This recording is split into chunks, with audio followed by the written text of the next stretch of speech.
Lawson, and in this video I'm going to be showing you how I made my track Lost Dreams.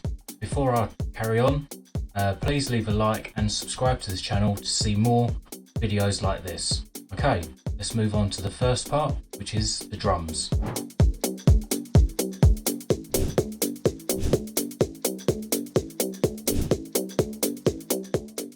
Okay, so let's jump straight into it, and as you can see, it's a pretty simple project. So if I just show you the drums, the processing of the drums, the percussive elements of the drum sections, and the arrangement of the drums. So if I go straight in with the kick, and it's just a normal on the beat kick, and if I play the kick for you,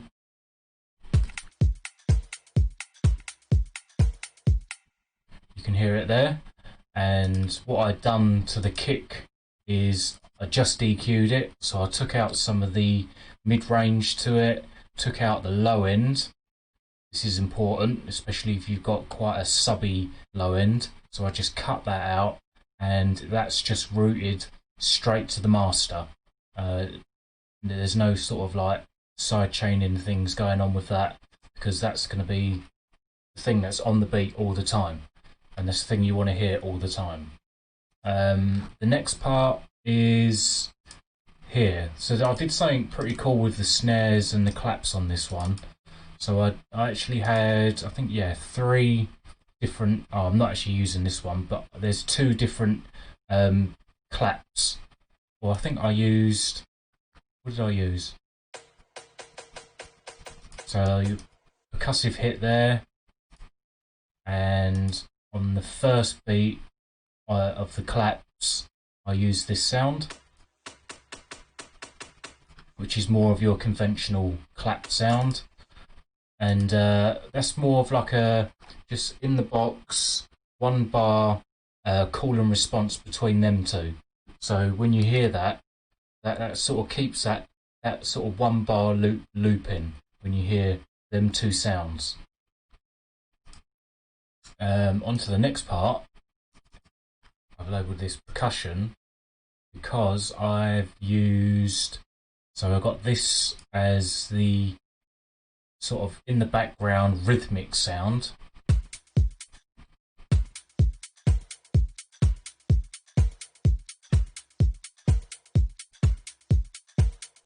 And then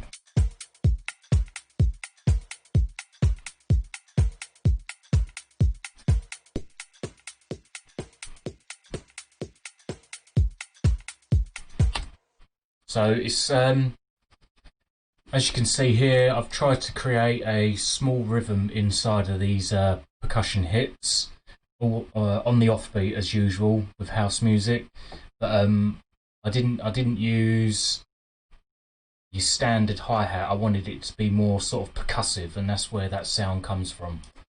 Onto the next part is right at the end. I just used a simple ride loop just to mix it up near the end. I did something to that.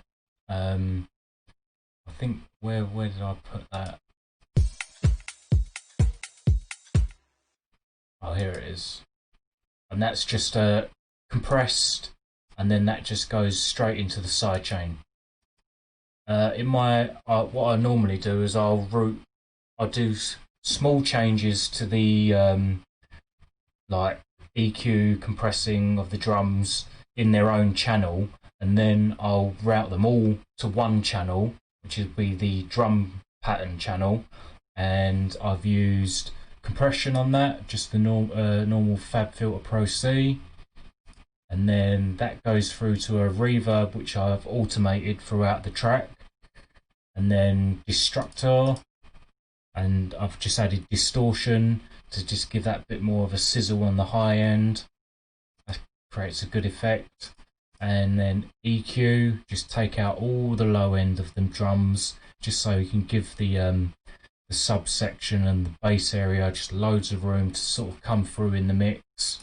And another reverb which I've automated as well, and a filter which I think I've just automated the cutoff frequency of that. So I'm just low passing it basically. So that's the drums. Nothing special really. I've just got this small loop playing throughout. I'll just play that for you.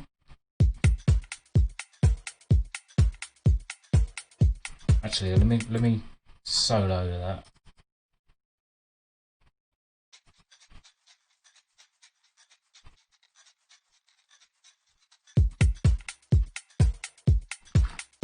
So that's more of like a shaker really, and I thought that sort of it's just. I think I added that in right at the end, and it was more of just like I just needed something behind that, and that's all that was. And then we just got a little crash section here, just letting you know that something's coming. And then for the middle section, which is like a little break in the middle, just a clap to get you ready for the next part, which is the bass line and the synthesizers. So in the next section I'll show you that and the chords that I used throughout the track. Okay, so this is the bass line and synthesizer section, and how I sort of start my tracks now is I just first of all I create just a load of chord progressions, and then I'll go through and I'll pick which ones that I like, and this is the original, so let me play that for you.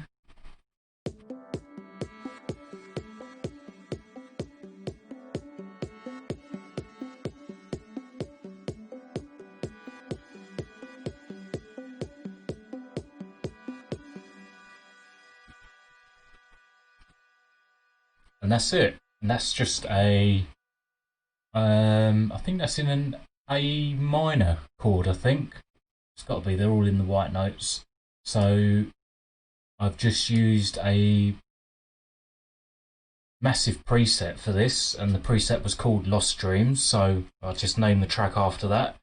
And as you can hear, it's sort of, I didn't want it to just play all the way on top of the bass line, so as you can hear, it's sort of flicking from side to side, waving in the background, and then the plucky arp chords play behind that, which creates quite a nice nice vibe.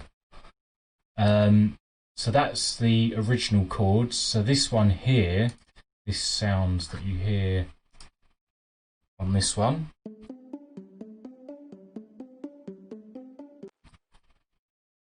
is just a typical arp, and what I've done there is I've just filled in the notes as an arp basically, and that just runs right through that chord progression. It's a nice sort of background noise for that, and I've used Serum for this.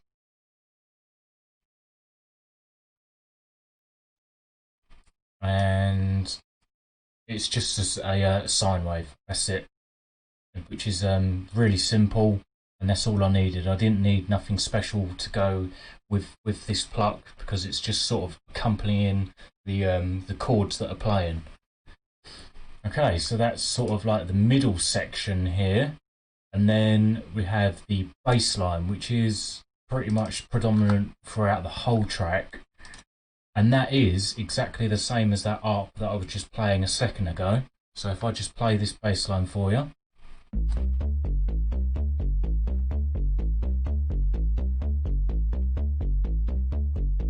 With a little touch at the end.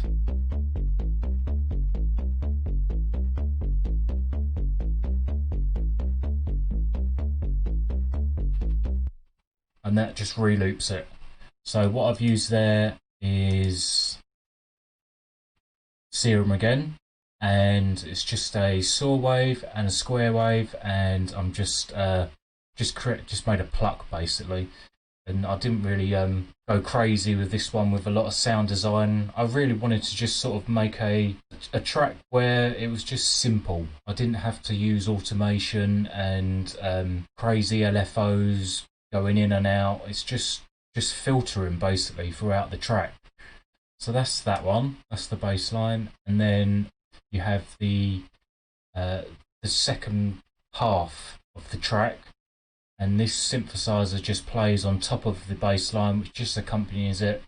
And with that, I automate the resonance, yeah, and that's where this sound comes in. You hear it moving about. Let me just play that for you.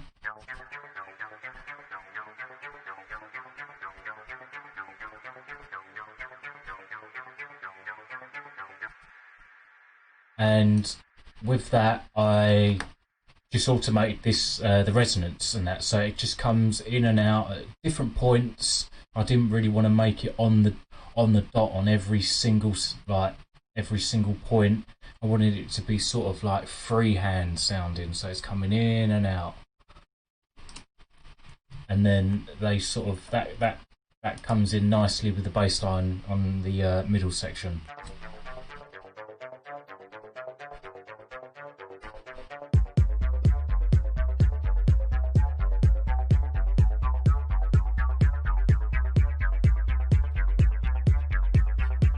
And then that goes into the chords.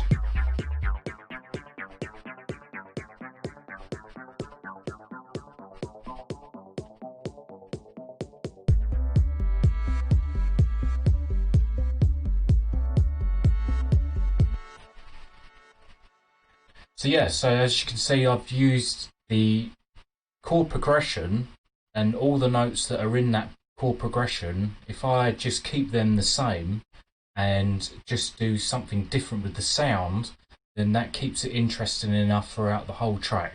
So I mean, you can get sort of bogged down with trying to create variations of certain patterns, and which, yeah, it sounds good, but with this track, I just sort of just kept it all relative, and it really worked throughout the track. Okay, so the next part I'm going to go into is the arrangement.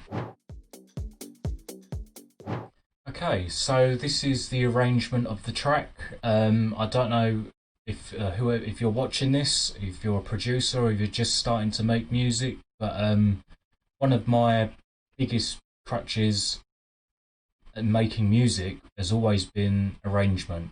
So I tried something different with this track. I tried creating the beginning, the middle section and the end section, whereas normally it would be your sort of intro, build, drop, and then that part, and then your break, and then your build, and then your drop. With this, I tried to keep it all sort of the same level, but you know what the beginning of the song is, and then it evolves and then into the ending. So with that, with creating the beginning, all I did was building the cutoff of the bass line, so that goes up. Also, I'm filtering the drums in and out of this part here. So as you can hear, this first section,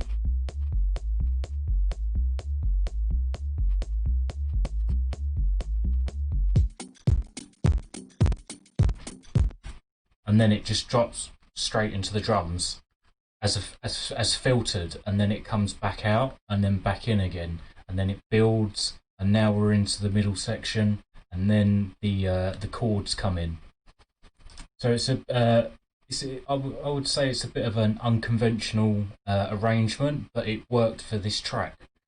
And that's it, basically. This is quite a simple track, not that many sounds in it, but when you hear it outside of the project, which I recommend to a lot of producers, don't just listen to music inside the project. Record it, listen to it somewhere else, at work, downstairs, wherever. But you can definitely get a different perspective of your track then, and make better decisions on what to do next on your track. Alright, so thanks for watching, and of course please like this video and subscribe to my channel. I've got lots more music coming out, and I'd love to share that with you and just show you how I make music and my process. So thanks for watching, and I'll see you in the next one.